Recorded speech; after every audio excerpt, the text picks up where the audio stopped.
secret air base in the Nevada desert is marking an unofficial anniversary today. Area 51 was one of the most secretive places on the planet, but that anonymity vanished forever because of what happened 25 years ago. A controversial electronics whiz told a fantastic tale during a TV interview, and the story still reverberates today. The I-Team's George Knapp played a part in what became an international sensation. He's here with an update. Setting the stage, Dave, you might not know this, but 25 years ago, a young anchorwoman named Paula Francis and I were prepping for the 5 o'clock news when we learned that our scheduled live interview had canceled. We placed a call to aviator John Lear to ask if he could get a friend of his to fill the spot, a guy who reportedly worked out near Area 51 and had seen flying saucers out there. It sounded outrageous at the time, but that interview with Bob Lazar turned Area 51 upside down. We coaxed a reluctant Lazar into returning to Las Vegas to talk about it. I don't know. Sometimes I really do regret it, and I almost feel like apologizing to him, saying that, you know, I'm sorry I let things out. Can I have my job back? 25 years after he was forever transformed into Bob the UFO guy, Bob Lazar says he regrets ever talking about flying saucers or a secret base in the Nevada desert or any of the things that made his name known all over the world. There isn't a day I don't get emails, and you know, I try and get this across to him. Look, I don't even want to talk about it anymore. You know, well, I don't believe the story. Great, pass it around.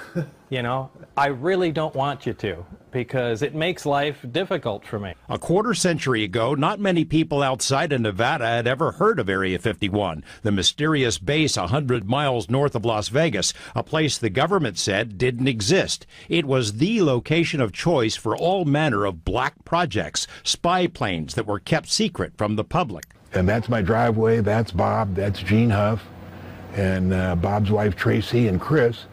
And we're just waiting there for 5 o'clock to roll around. Former CIA pilot John Lear remembers the day that Area 51 became a household name.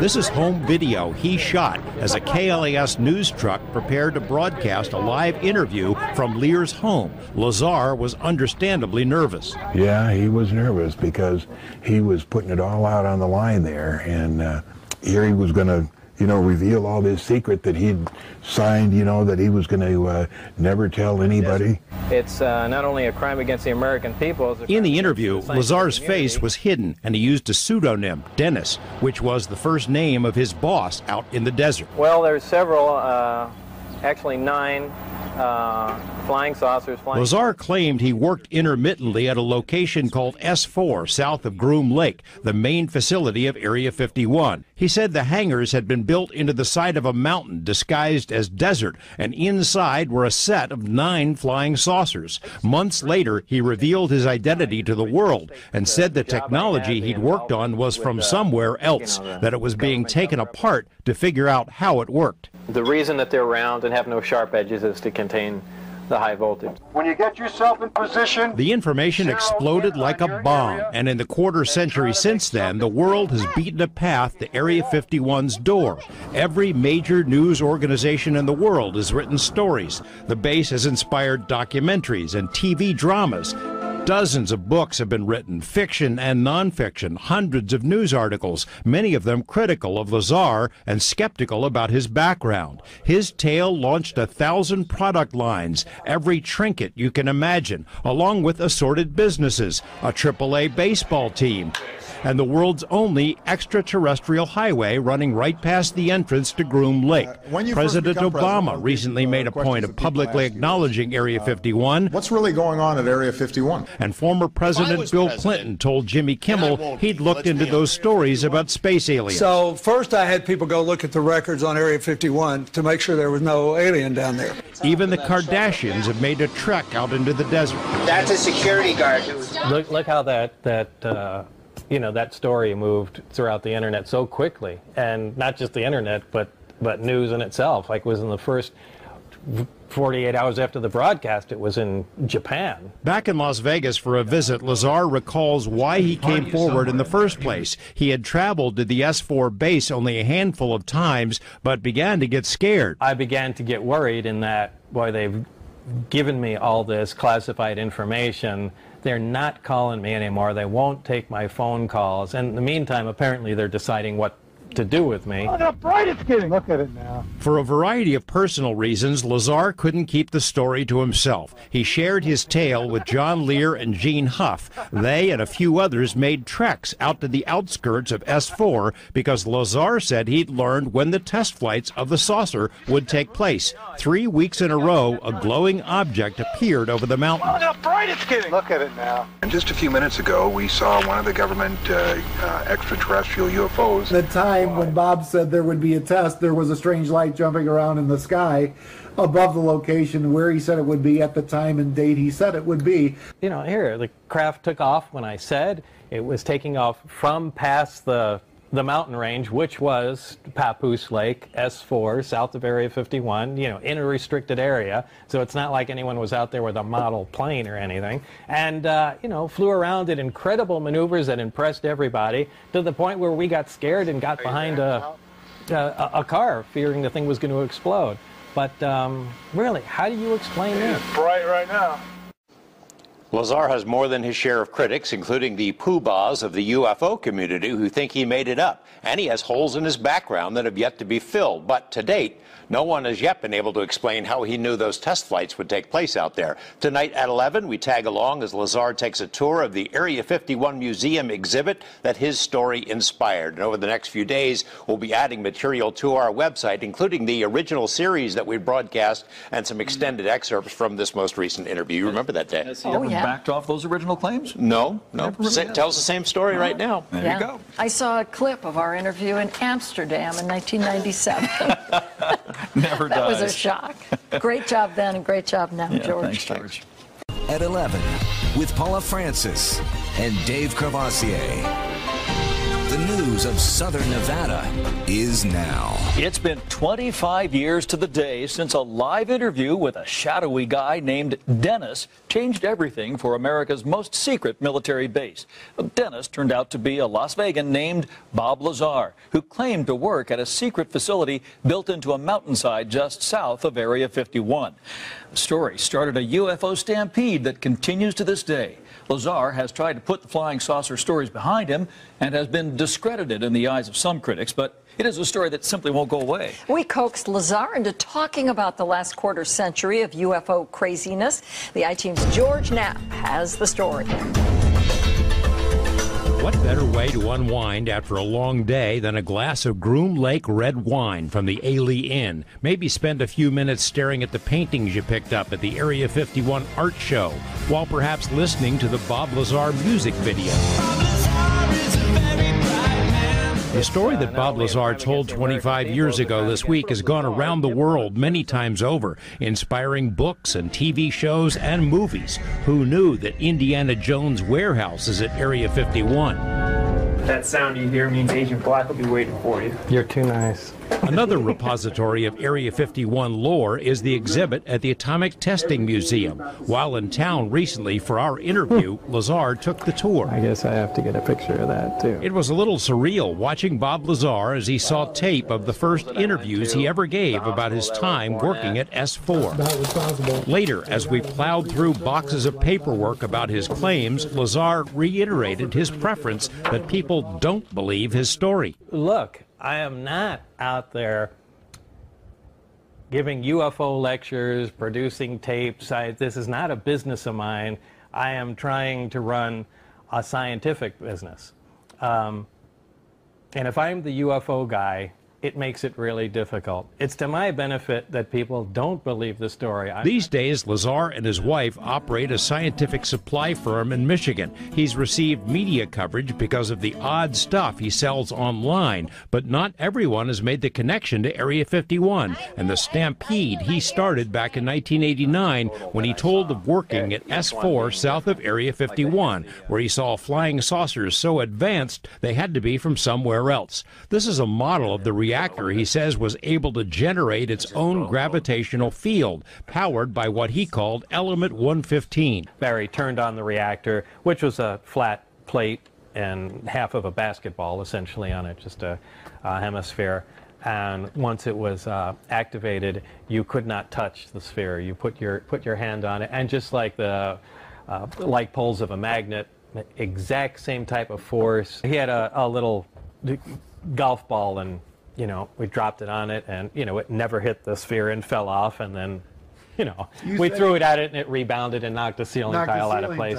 But it was that alone is something amazing. Look, that can change everything we know today. The story exploded among UFO researchers and just as quickly led to questions and denouncements. The I-Team confirmed Lazar had previously worked at Los Alamos National Lab, but we also reported his claimed education credentials could not be proven. UFO experts, including physicist Stan Friedman, also dug into his background. I say, here's a bright guy. I did a lot of checking on him. I find a lot of things didn't check out. That doesn't mean I disagree with everything he ever said or that he was a liar all the time. It means that I can't buy the story as presented. What all he did out there, I don't know. Lazar says there's no end to the questions, and even if he could prove he worked at S4, someone would say he must have been the janitor. So he generally avoids the topic altogether. Oh, you want some of the fame. What, the fame? There's no big dump truck dropping money off at my house every Thursday night. I'm not out for any fame. I really have better things to do. Generally, people have to twist my arm to come out and do things like that. As you know, you're the arm twister. Those who were around him at the time the story broke or took the trips into the desert to see the craft fly above S4 say you really had to be there. Did you see that move it did? There's a MUFON moron that calls me every once in a while, and he says, well, you don't still believe that guy, do you? And I say, I lived it. The whole 2 years, it was fantastic. It was one of the greatest times of my life. He would go through the trouble to make up a story to lie to people and then perpetuate that lie. Bob has no idea who won the Super Bowl and the World Series last year, do you? I mean, he's busy doing scientific stuff and in the Bob Lazar world. He wouldn't waste his time perpetrating a lie on anyone. Look, I know what happened is true. There's no doubt, period. Lazar was known to have unconventional interests and a spotty financial record, so why would a top-secret program let him in? One theory is that maybe someone predicted he would spill the beans and was chosen because they wanted the UFO story to be planted. Lazar told us he can't rule that out entirely. We're putting together a special Area 51 section on our website, and we'll be adding material to it over the next few days, including extended excerpts with the most recent interview. And by the way, the Area 51 exhibit is having a grand reopening this Saturday. That alone is something amazing. Look, that can change everything we know today. Just having a machine to produce artificial gravity. Because look at what that does. We know gravity, space, and time are all tied together. There are your shields, like on Star Trek, that deflect micrometeorites. There is your protection from radiation without heavy shielding. There is something that, with an intense enough focused field, you can actually bend space. And there is something that can actually alter the flow of time. I mean, that's the missing piece of pie. Didn't they actually freeze a candle? A flame for yeah, now that's when it was connected to the gravity amplifiers where they could focus it, and They froze a candle? Yeah, they had a candle lit to set it up for you. Again, there's a large, in the craft itself, there are 3 long pipes. I'd say, well, I don't know about, what's that, 3-4 feet in diameter, maybe 5 feet long. Anyway, they dangle the 3 of them at the bottom of the craft. These produce gravitational waves, and they can focus them to a point or spread them apart. Those are what you call the wave guides? Yeah, okay. Yeah. They're part of the power source control mechanism and the wave, well, the wave guide is what I actually call the interlink between them, but that's the gravitational engine.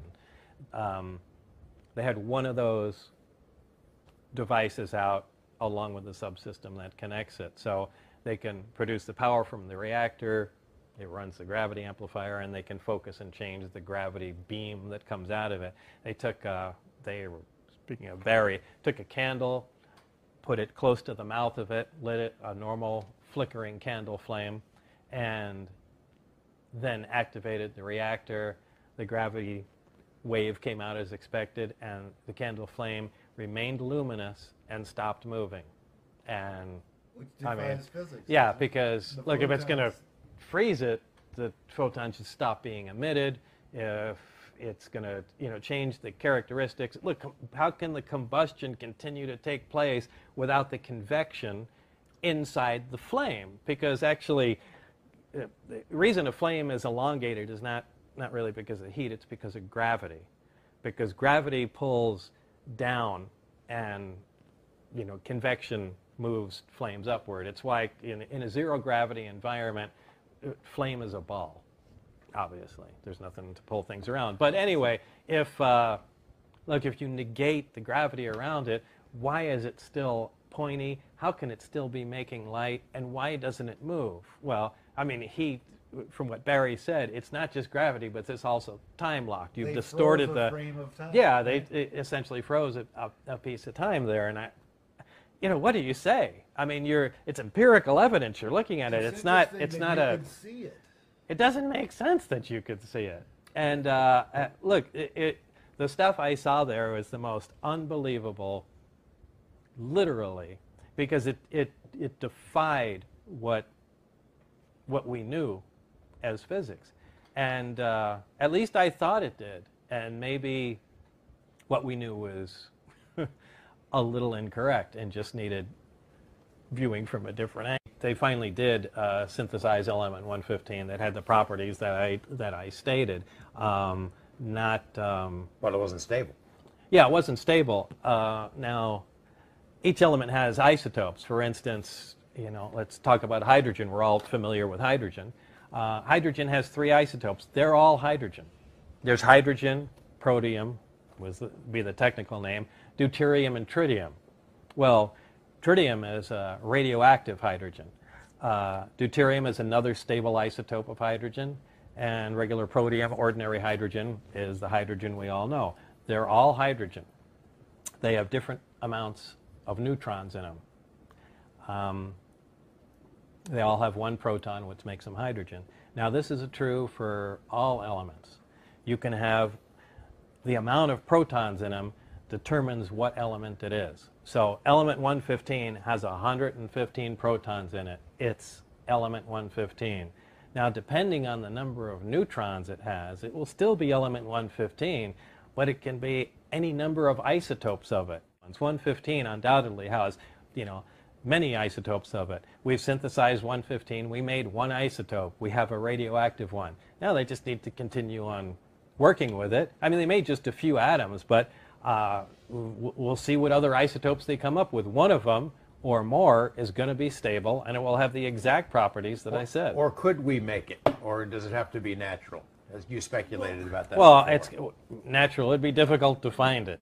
I do not think you can make that synthetically. It's just, it takes too much time. I mean, to make, an ounce of it or even a gram would take a tremendous amount of time because not all the interactions are successful. I mean, you can bang particles together all day long and one may get stuck and then you've got an atom. And how do you contain, this single atom? So how do we get 500 pounds of it? Where'd that come from? Well, it had to either be synthesized by the extraterrestrials that bought it in the first place, or, maybe there was a location where they came from where, look, this was a naturally occurring material. We know that all the material in the universe, essentially all the atoms of all elements, came from hydrogen. I mean, all you really need is just atoms of hydrogen to make anything. Once they start collecting together large quantities of them, gravity just begins to push them together under their own weight. As long as you have enough hydrogen, that'll continue until they finally crush down and ignite and produce a fusion reaction. And that starts a star. Once the star is burning, it begins to produce helium by fusing. So now you have another new element. Well, this continues on until the star burns out, begins to collapse. And when large enough stars finally do, they crush down, produce supernovas, and then produce a whole host of every element on the periodic chart, far beyond what we're the numbers we're used to, beyond 115. And, you know, maybe some of these, that's where all the gold, all the uranium, every element you have ever come from, including every cell in your body, has come from supernovas. That's the factory that makes elements. So if there was a location somewhere else that had bigger stars, multiple stars, that burped out more heavy elements than, you know, our local system did, maybe this is common, and you can find stable 115 like we mine for gold on, you know, on our planets, or uranium. It just depends. If they were lucky enough to have exotic materials like that, I find that easier to believe than somebody built a machine to manufacture such a difficult material. So it's sort of like a Rorschach test. Aha, they made 115. He was right. It really does exist. Somebody who doesn't want to believe it says 115 doesn't behave anything like Bob Lazar said. It's sitting around in a pile of 500 pounds or something, right? I mean, it's sort of like that. What is the... Right. You have to, I mean, you just have to start accumulating, whether you believe it or not, and I personally, again, I prefer you don't believe it.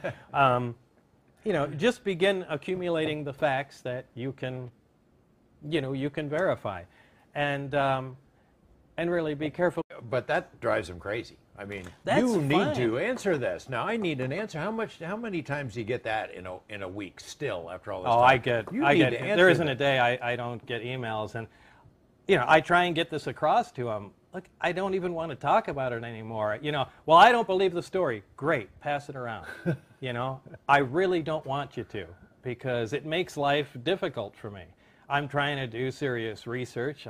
You know, I've got contract with governments and other companies for R&D work, and aside from, you know, other scientific interests, and I want this divorced. Look, if I went and did everything I can to prove my story and reached a tipping point for where people like Stanton Friedman and, you know, people along those lines said, you know what, this is beginning to look factual, do you know how that would annihilate me? That would destroy my business. It would make it impossible for me to operate. And, you know, I'd have a continuous flow of questions, annoying people, I'm sure offers to do things that I am not the least bit interested in. Which is how it was for years. Yeah. It was for years, Yeah. right? Look, I could have jumped on all that stuff. I could have, you know, at Area 51 sports drinks, and I could have been giving, look how many lectures. At one point I had, what's that talk show host that, oh, what's the guy's name? Which one? Geraldo, Suspenders. Montel. Old guy, suspenders. Larry King. Larry King. Yeah, I mean, I had an open invitation at one time for that show to come on. As the, you know, Geraldo, everybody. You know, I turned down everything. Montel Williams. I blew off movie scripts. I blew off all kinds of stuff because they couldn't stick to facts. Is there a part of you, though, that there's got to be part of you somewhere in there, even though it would be counterproductive, there's got to be part of you that wishes, God damn it, I know what happened, it's true. No, look, I know what happened is true. There's no doubt, period. There's no delusion, and there are some things I can say that will bolster the case, and I'm not going to. It's going to stay that way. I do regret, at this point, bringing anything forward. Look, at the time, I'm in my early 20s. I went, you know what, this is a crime against the American people. This is just BS, and everybody deserves to know what's going on. You know, and 25 years goes by, you get a little older, and your priorities change. And, you know, what they told me is, this is a security matter, and really, what's the public going to do without this? You know how reactionary they are? There's a bunch of different reasons this is being kept quiet. Nothing that they bother telling me, but the bottom line is they're right. The bulk of the people are complete morons. And I'm sorry, maybe they are right. And this really should just be information that's handled out on a need-to-know basis.